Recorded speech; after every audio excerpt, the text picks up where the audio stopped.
O título da nossa mensagem nessa manhã é este daqui: Filhos de Deus. Diga para quem está ao seu lado: você é filho de Deus. No capítulo 10 do Evangelho de João, como nós já vimos, Jesus apresentou-se como o bom pastor, um líder que vale a pena seguir, o pastor que dá a vida pelas suas ovelhas, e nós somos ovelhas do seu aprisco, somos ovelhas do bom pastor, amém? No verso 30, no finalzinho do capítulo, Jesus faz uma declaração importante e diz: eu e o Pai somos um. Ele se declara como o Filho de Deus, aquele que está em perfeita unidade, em perfeita obediência com o Pai. Jesus, queridos, veio nos apresentar a Deus como Pai. Esse é um tema recorrente do Evangelho de João, de todos os Evangelhos. Jesus nos ensinou a orar ao Pai. Jesus nos ensinou a nos relacionar com Deus como um Pai. Eu sei que isso parece algo simples, porque ouvimos muitas vezes, mas foi algo totalmente revolucionário para os religiosos da época de Jesus. Eles não conseguiam entender.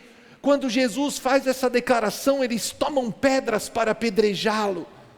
Uau! Jesus nos ensinou a ter um relacionamento com Deus de proximidade, de intimidade, de amor. Não um relacionamento distante, não um relacionamento religioso, de palavras bonitas, mas Jesus nos ensinou a ter um relacionamento como um filho tem com o seu pai, com Deus como um filho tem como o seu pai. Por isso Jesus disse: quando vocês orarem, fecha a porta do teu quarto, vai e fala ao teu pai em secreto, e o teu pai te ouvirá. Quando você orar, fala ao Pai. E quando Jesus ensina a oração, ela começa com as palavras: Pai nosso que estás nos céus. Quantos aqui são pais? Quantos pais e mães vieram? Só um pai e uma mãe sabe do amor que tem por um filho, não é verdade? O pai, o amor de um pai, o amor de uma mãe por um filho é algo indescritível. O que um pai é capaz de fazer por um filho, não é? O pai pode ficar sem comer para poder dar de comer para o seu filho, pode ficar com o sapato velho por muitos anos para poder dar um tênis novo para o seu filho. Se o pai tiver que trabalhar dobrado, ele vai trabalhar. Se ele tiver que até mesmo arriscar a sua vida para proteger o seu filho, certamente ele o fará. E as mães falam assim: quando você tiver um filho, você vai ver. Quando você tiver um filho, você vai me entender. Sua mãe já falou isso para você? O fato é que hoje tantas pessoas sofrem, sentindo-se sozinhas, inseguras, desprotegidas, temendo pelo que virá. Outros vivem com dúvidas sobre a sua identidade: quem eu sou, com quem eu me pareço, de onde eu vim, para onde eu vou. Quando olhamos para Jesus, Jesus tinha plena convicção de quem Ele era. Ele sabia a sua origem, sabia a sua missão, sabia o seu destino. Jesus veio para fazer a vontade do Pai. E quando nós olhamos para o Evangelho, querido, descobrimos também que Deus nos ama como a um filho amado, que Deus tem um propósito para as nossas vidas e que nós temos uma identidade nele. Eu vou falar agora diretamente para você.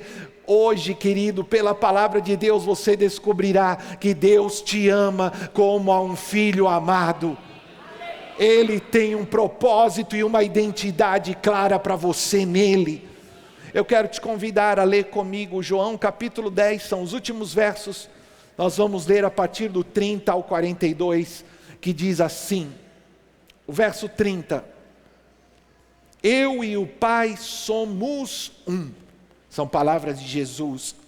Os judeus mais uma vez pegaram pedras para apedrejá-lo, mas Jesus lhes disse, eu mostrei muitas obras da parte do Pai, por qual delas vocês querem me apedrejar? Os judeus responderam, não queremos apedrejar você por nenhuma boa obra, mas por blasfêmia, pois você, embora seja homem, se apresenta como se fosse Deus. Jesus lhes respondeu, não está escrito na lei de vocês, eu disse, vocês são deuses. Se ele chamou deuses, aqueles a quem veio a palavra de Deus, e a escritura não pode ser anulada, que dizer a respeito daquele a quem o Pai santificou e enviou ao mundo?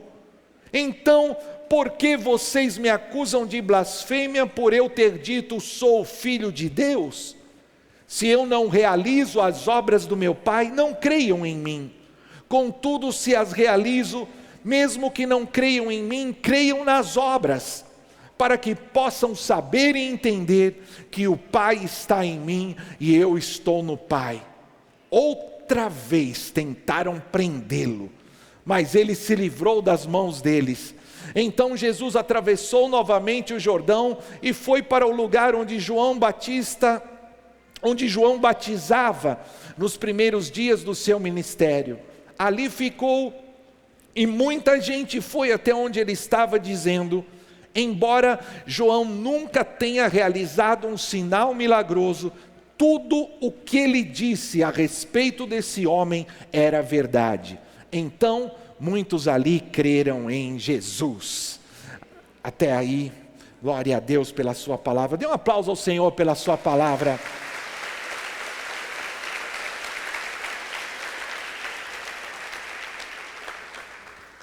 Jesus começa esse trecho com uma declaração que para os judeus foi bombástica. Eu e o Pai somos um. Eu quero destacar hoje 4 implicações para a sua vida, extraídas desse texto. E a primeira delas é essa daqui: Jesus se fez filho do homem para nos fazer filhos de Deus. Eu quero que você repita essa verdade junto comigo, pode ser? 1, 2, 3. Jesus se fez filho do homem para nos fazer filhos de Deus. Uau! Jesus apresentou-se como o Filho único de Deus e nos ensinou a nos relacionarmos a Deus como um Pai. Os judeus queriam saber se ele era o Messias. Estava no trecho anterior que vimos semana passada. Diga-nos, você é o Messias? E Jesus deu para eles uma declaração ainda muito maior. Já que eles não tinham entendido a metáfora do bom pastor, Jesus diz claramente, eu e o Pai somos um. Os judeus ficam chocados, pegam pedras. E Jesus então claramente e calmamente os confronta. Nós vemos até certa ironia nas palavras de Jesus. E ele diz para os homens, por qual das boas obras que eu fiz, vocês querem me apedrejar? Qual é a acusação que vocês têm contra mim? Qual foi o crime que eu cometi? Foi ter curado um paralítico há muitos anos? Foi ter curado um cego de nascença? Esse é o crime? E na verdade eles não tinham o que apontar em Jesus, porque claramente as obras que Jesus demonstrava eram obras de Deus. Mas então eles retrucam dizendo, nós não vamos apedrejar você por suas obras, mas pelo que você está falando, você está blasfemando, porque está fazendo-se como Deus. Na verdade, querido, Jesus não estava fazendo-se como Deus. Na verdade, aqueles homens estavam diante do Deus mesmo. Aleluia! Aprendemos no Evangelho de João que Jesus é Deus de Deus. Ele é o verbo, Ele é a palavra que estava com Deus e era Deus desde o princípio. Tudo foi feito por intermédio dEle, sem Ele nada do que foi feito, nada seria feito. Aleluia, Ele é o Deus Criador. Ele é a palavra que estava com Deus no princípio, e a palavra se fez carne. O Deus Criador se fez filho, obediente ao Pai, veio a esse mundo, nasceu de uma mulher, assumiu a forma humana. Jesus se fez filho do homem para te fazer filho de Deus. Quando olhamos para o capítulo 1 de João, que eu estou citando aqui, vemos que todos quantos o receberam e creram no seu nome, deu-lhes o direito de serem chamados filhos de Deus. Jesus passou do Filho unigênito para o Filho primogênito de Deus.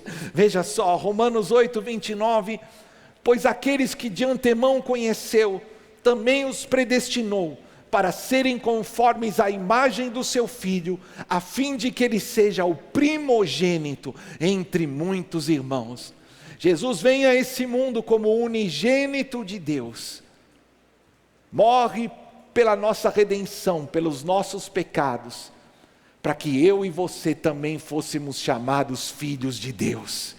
De filho unigênito, Jesus se torna o filho primogênito, o primeiro entre muitos. Queridos, ouçam a palavra de Deus nessa manhã. Se você tem dúvidas sobre quem você é, o que você tem que fazer, de onde você veio, saiba que você foi predestinado para que a imagem de Cristo fosse formada em você. Você é filho do Pai Celestial, Jesus é teu irmão mais velho, você foi escolhido por Deus para praticar boas obras, aleluia. Por isso não se deixe levar pelas mentiras do diabo, não se deixe levar pelo que os outros dizem.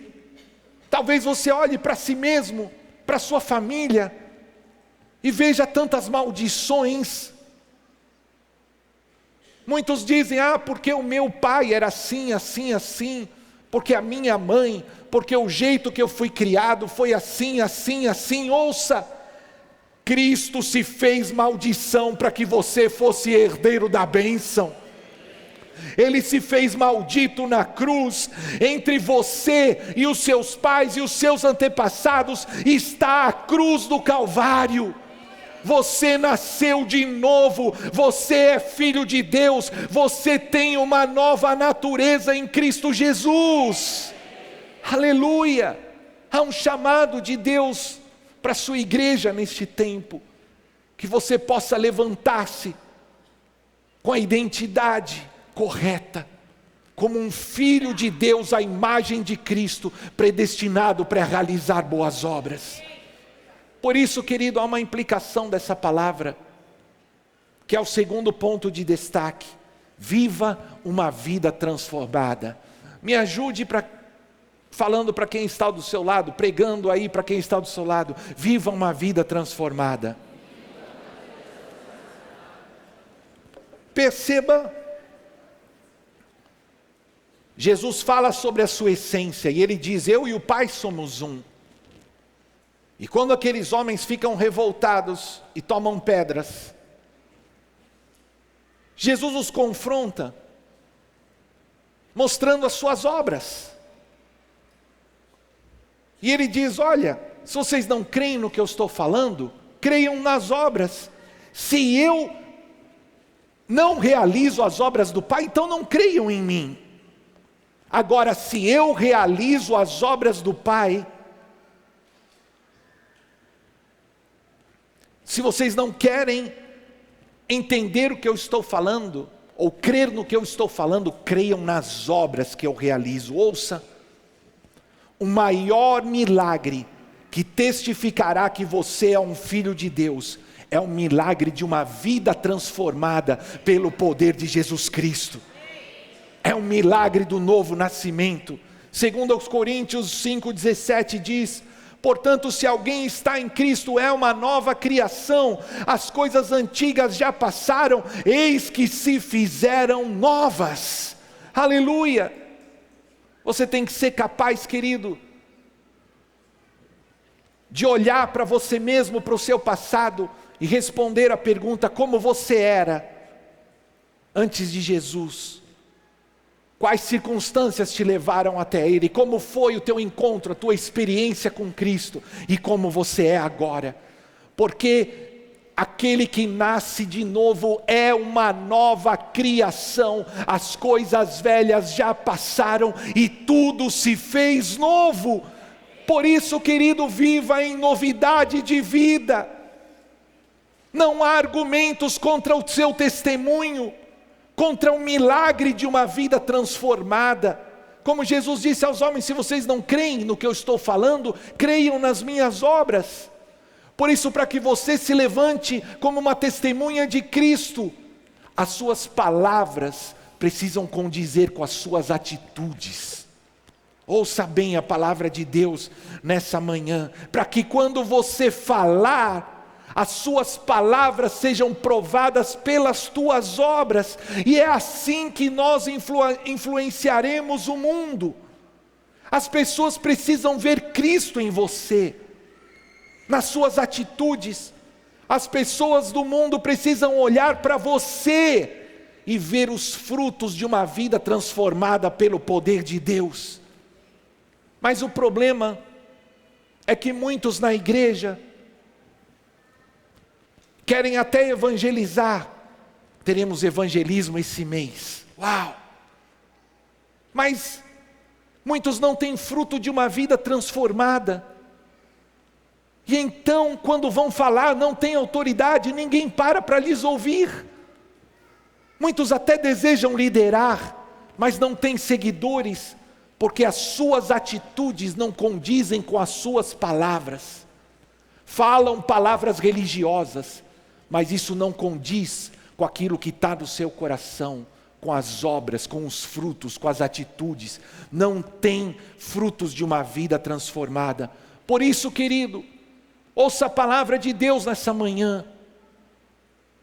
Eu não sei como você tem vivido espiritualmente, qual o seu relacionamento com Deus, mas Deus vê o teu coração. Busque uma experiência transformadora com Deus, se você ainda não teve. Busque ser um homem e uma mulher cheio do Espírito Santo.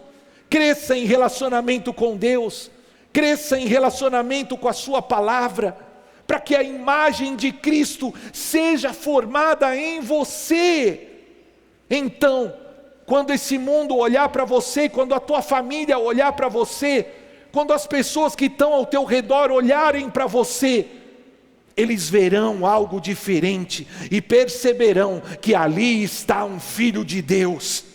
E quando você falar, quando você abrir a boca, você não vai precisar se esforçar muito. Quando você testemunhar, haverá respaldo, haverá poder, porque verão que alguém está falando a verdade que está dentro do seu coração, que alguém está testemunhando, mas não apenas palavras vazias ou religiosas, mas palavras que condizem com as suas obras. Quantos podem entender a palavra de Deus nessa manhã? Os judeus, continuando, não tinham nada que acusar Jesus.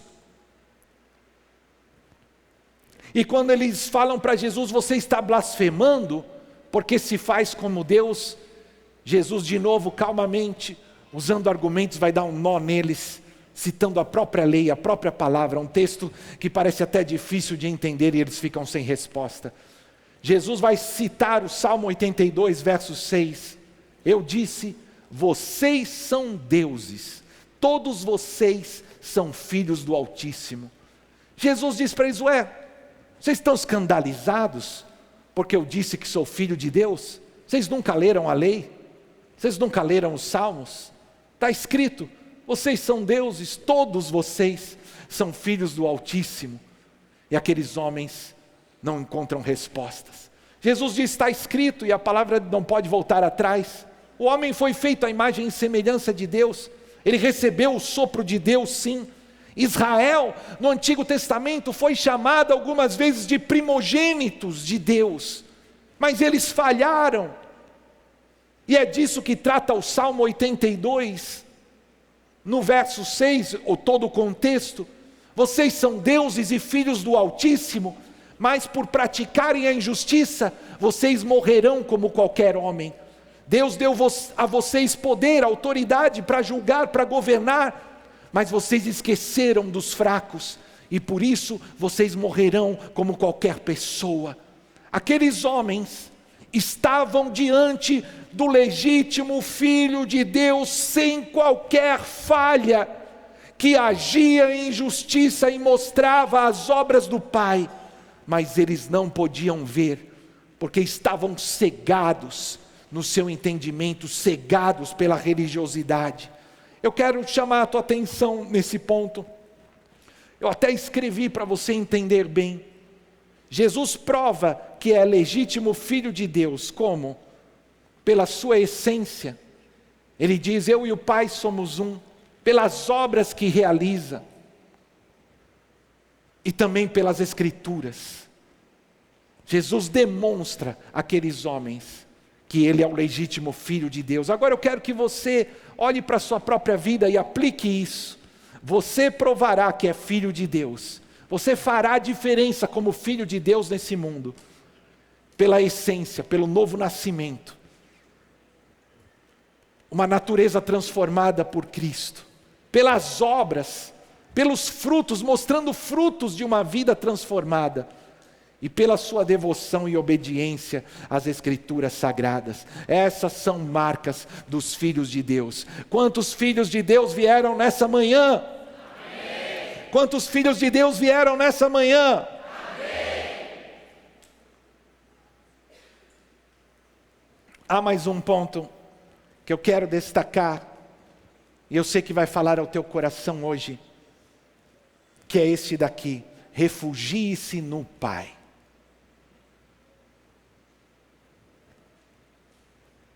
Diga para quem está ao seu lado, me ajudando a pregar novamente: quando as coisas estiverem difíceis, refugie-se no Pai.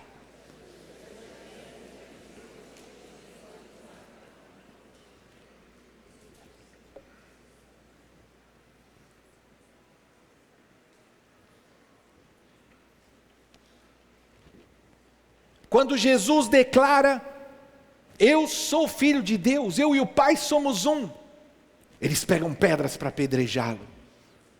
Nós estamos seguindo no Evangelho de João, e agora no capítulo 10, essa é a quarta vez que os judeus pegam pedras para atirarem em Jesus. Há uma perseguição clara contra os filhos de Deus. À medida em que Jesus se aproxima da paixão, nós estamos nesse momento há 3 a 4 meses da Páscoa,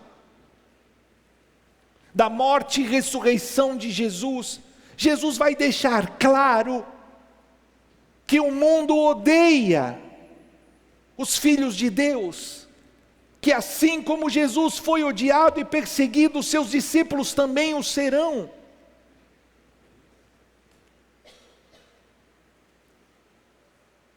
O mundo odeia os filhos de Deus, porque eles dão testemunho contra as suas obras que são más. O mundo odeia os filhos de Deus pelos mesmos motivos que odiaram a Jesus. Ouça, querido, muitas vezes um cristão vai ser incompreendido, vai ser alvo de palavras de ódio, palavras que são duras como pedras. Há palavras que ferem como pedras, e que podem ser lançadas pelo mundo mal, muitas vezes contra os cristãos, contra os filhos de Deus. Mas essas palavras que ferem e são duras como pedras, muitas vezes são lançadas e doem ainda mais, quando vem da própria família de alguém, de pessoas próximas, ou até mesmo de religiosos. Muitos religiosos põem-se a julgar, a tomar pedras para atirar naquilo que eles não compreendem. Se você foi alvo desse tipo de palavras que ferem, duras como pedras, por causa da sua fé em Cristo, que você possa aprender com Jesus. Veja, Jesus em nenhum momento ficou se justificando. Jesus em nenhum momento quis retrucar, discutir com os homens. Jesus não pegou pedras para atirar neles de volta. Então aprenda com Jesus. Se você tem sido alvos de palavras que ferem, palavras duras como pedras por causa da sua fé, não se justifique. Quando você for falar, apresente argumentos como Jesus também fez, com tranquilidade. Não dê lugar à raiva no teu coração. Não haja como seus ofensores. Não suje a sua mão, não pegue pedras para atirar nos outros de volta. Permaneça firme na sua fé, refugie-se nos braços do Pai. Você sabe por quê? Sabe como uma criança pequena, quando é ameaçada, quando dá errado, ela corre para o colo do Pai? Aleluia! Você tem um Pai celestial e Ele é o teu escudo, Ele é o teu protetor. A palavra de Deus diz que a vingança, a retribuição pertence ao Senhor. Ele te justificará diante dos teus adversários. Na cruz, diante de tudo que Jesus sofreu, Ele olhou para os seus traidores, para os seus torturadores, para aqueles que estavam tirando-lhe a vida, e disse: Pai, perdoa-lhes, porque eles não sabem o que fazem. Essa deve ser a nossa atitude, queridos. Muitos ofendem, atiram pedras, lançam palavras que ferem. Eles não sabem o que estão fazendo. Muitos dão daquilo que tem dentro do seu próprio coração. Mas que você, querido, possa aprender a lutar com as armas espirituais. A Bíblia diz que a nossa luta não é contra carne e sangue. A nossa luta não é contra as pessoas, mas contra poderes espirituais, forças espirituais do mal nas regiões celestiais. Ali está a nossa guerra. Por isso, levante-se em oração, não haja na carne, não tome por ofensa, não vá se justificar, não tome pedras, erga sua voz em oração, tome as promessas de Deus, coloque-se diante do Pai no nome de Jesus, e Ele te justificará, Ele pelejará a tua causa, Ele te dará vitória. Aleluia!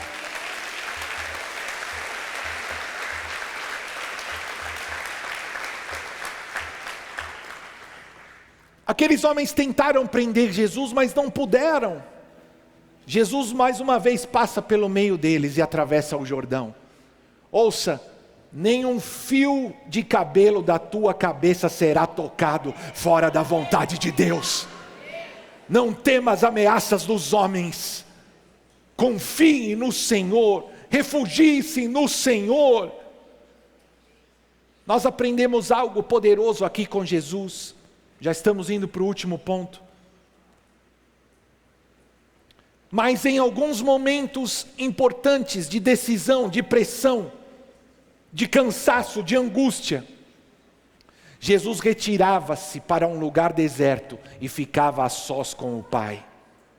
Ouça, quando as coisas estiverem difíceis, quando você sentir que está prestes a explodir, antes de você começar a maltratar as pessoas, antes de você ser tentado a tomar pedras, retire-se e refugie-se nos braços do teu Pai. Vai para o lugar secreto, dobra o teu joelho, fala com o teu Pai em secreto e o teu Pai te ouvirá. Ele tem braços de amor prontos para te envolver. Aleluia! Refugie-se no Pai. Feche a porta do teu quarto, dobra o teu joelho. Você pode fazer isso todos os dias. Ter um tempo a sós com o Pai, é o devocional diário. Você toma da sua palavra, você fecha a porta do seu quarto, você dobra o teu joelho, e ali no secreto você fala com Deus pela oração. Você ouve a voz de Deus através da sua palavra revelada ao teu coração. É um momento de refúgio. É onde as suas baterias são carregadas, é onde vem a força de Deus para lidar com as dificuldades do dia a dia. Você pode ainda, uma vez por semana, separar um dia de adoração, um dia para estar na presença do Pai. Pode ser o sábado, o domingo, seu dia de descanso. Não fique só na frente da televisão, não fique para lá e para cá, no meio de tanto barulho, no meio de tantas coisas que nos cercam. Vá para o teu lugar secreto. Refugie-se nos braços do Pai. Fale com Ele o que você está sentindo. Ouça a sua voz meditando na sua palavra. Aleluia. É preciso, pelo menos, muitos indicam que alguém tome pelo menos 2 retiros durante o ano, num final de semana, um dia completo, em que você deixa os seus afazeres, deixa o barulho das notícias, daquilo que está ao seu redor, e você se refugia num lugar secreto para estar diante do Pai. Você pode fazer isso então, diariamente, semanalmente, tomar períodos nas suas férias, algumas vezes no ano, para simplesmente desfrutar da presença de Deus. Aleluia! De descanso em Deus. Ele é o teu Pai celestial, Ele é o teu pastor, e a sua presença é o seu lugar de refúgio.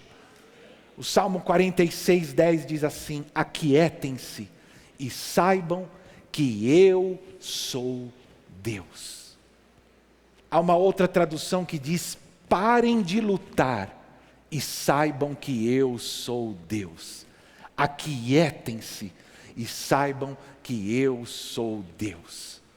Saia do meio da multidão de pensamentos, de pressões, de problemas, de poluição, de barulho. Vai para o teu lugar secreto, aquiete-se, refugie-se no Pai, e Ele se revelará como o teu pastor, como o teu Pai celestial. Aleluia, dali virá a vitória, dali virá o alívio para a tua alma. Último ponto, no último verso ainda do capítulo 10, nós vemos algo maravilhoso, extraordinário. João Batista havia testemunhado a respeito de Cristo, e o texto chama a atenção que João Batista não havia realizado nenhum milagre. Era comum na cultura judaica um profeta, um homem de Deus, ser reconhecido pelos milagres que realizava. E João Batista não havia realizado nenhum milagre. Jesus atravessa o Jordão e vai para o lugar onde João pregava. Mas ali aqueles homens dizem: João Batista não realizou milagres, mas tudo o que ele disse a respeito desse homem era verdade. Então muitos ali creem em Jesus. Aleluia, que tremenda descrição. Quem dera eu e você no final da nossa carreira, da nossa vida, pudessem olhar para nós e dizer: tudo o que ele disse a respeito de Jesus era verdade. Aleluia. João Batista já havia morrido, mas o seu testemunho continuava dando frutos até depois da sua morte. Aqueles homens que haviam ouvido o testemunho de João, agora olhavam para Jesus e disseram: tudo o que ele disse a respeito deste homem era verdade. E então creram em Jesus por causa do testemunho de João. Querido, o principal sinal de quem é cheio do Espírito Santo é que testemunha ousadamente a respeito de Cristo por onde vai. Como filho de Deus, o nosso último ponto dessa manhã é esse: testemunhe. Aleluia. Você é filho de Deus? Quantos filhos de Deus vieram? Você já teve uma experiência transformadora com Deus? Como você era, como foi a sua experiência, como você é agora. Você tem um testemunho poderoso. Você tem o testemunho de uma vida transformada. Não há argumentos contra o testemunho de alguém. Aleluia. Como não tinham do que acusar Jesus quando você levantar-se com um filho de Deus, com autoridade, com uma vida transformada, com a palavra de Deus na tua boca. O teu testemunho influenciará esse mundo, iluminará esse mundo mau. Aleluia. Muitos crerão em Jesus por causa de você. Por isso, erga a sua voz, não se cale diante da injustiça, não se cale diante desse mundo mau. Há pessoas ao teu lado que precisam de Jesus, há pessoas ao teu lado que serão tocadas pelo testemunho do que Deus fez na sua vida, na tua família, no teu trabalho, onde você mora. Querido, vou repetir, o principal sinal de alguém que foi cheio do Espírito Santo é que testemunha ousadamente a respeito de Cristo. Atos 1:8, já sabemos de cor, um texto tão importante. Vamos ler juntos? Pode até falar de cor, né? 1, 2, 3. Mas receberão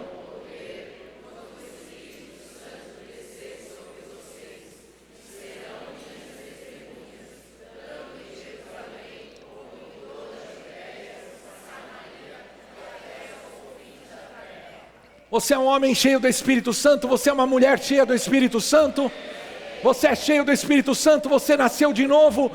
A principal evidência é que você deve levantar-se como uma testemunha ousada de Cristo, desde onde você está até onde o Senhor Jesus te enviar. O testemunho começa dentro de casa. Quando alguém tem uma experiência com Deus, ele logo vai buscar os seus familiares e contar para todo mundo aquilo que ele viveu, a pérola de grande valor que ele encontrou, depois para os seus parentes, para os seus amigos, para os seus vizinhos, e por aí vai. Jerusalém representa o lugar onde você está, e dali até os confins da terra. Você deve começar testemunhando para a tua família, para aqueles que estão ao teu redor, onde você está. E daí, para onde o Senhor Jesus te enviar, em cada oportunidade que você tiver, daqui até os confins da terra, o Senhor deseja te usar como uma testemunha transformadora, de quem tem uma vida transformada pelo poder de Jesus Cristo. Aleluia. Estou vendo ali o Fábio e a Patrícia, que outro dia foram nos confins da terra, e deixaram ali a mensagem da salvação num livro, não é? Não, como que é o lugar? Como chamava?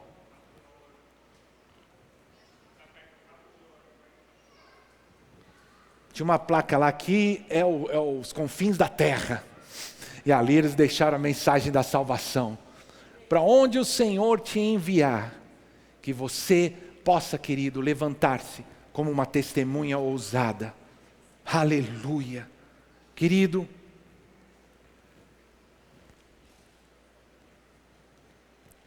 nós já estamos terminando.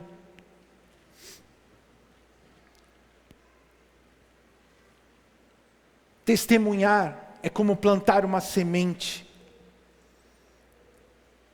Muitas sementes, elas não brotam na hora, mas no tempo certo elas produzem fruto, porque a palavra de Deus nunca volta vazia.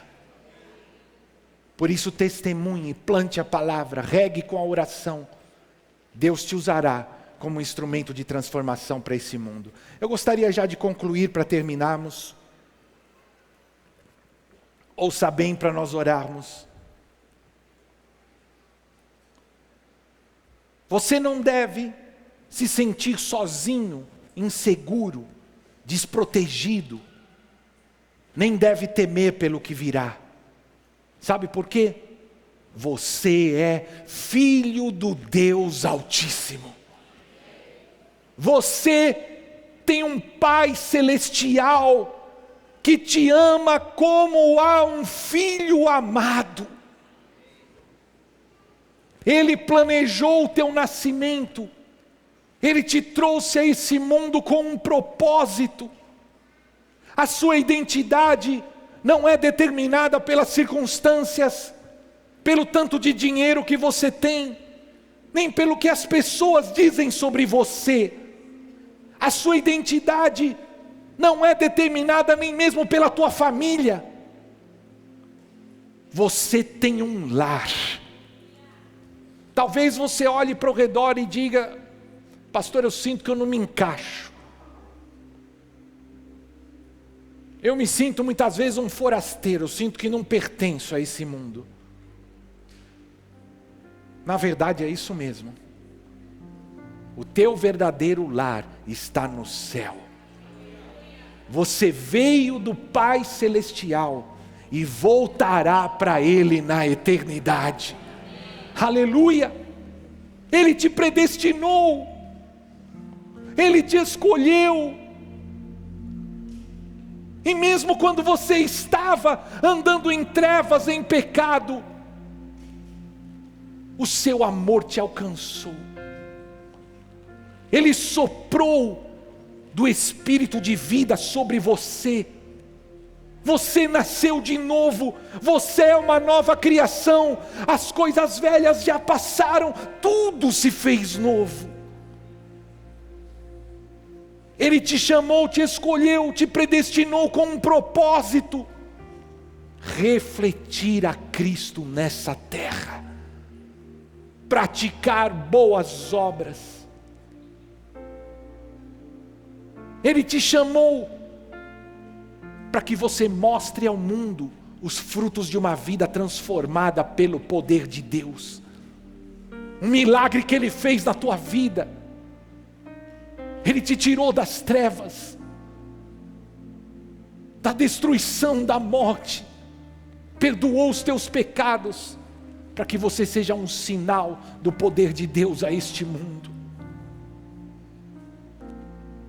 Quando você for alvo de palavras que ferem como pedras, de palavras duras, quando você estiver cercado por circunstâncias que querem te fazer sucumbir,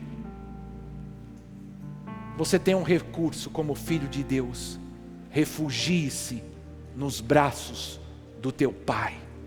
Estávamos cantando há pouco: Abba, eu pertenço a Ti, Paizinho.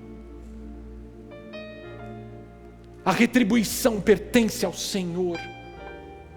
Não se preocupe em se justificar. Ele é o teu descanso, Ele é o teu lugar seguro. A sua presença te traz proteção. Como um filho de Deus, o Senhor te convida hoje para que você se levante, segundo a identidade, o chamado, o propósito que Ele te deu, para testemunhar Cristo a esse mundo, tanto em atitudes como em palavras.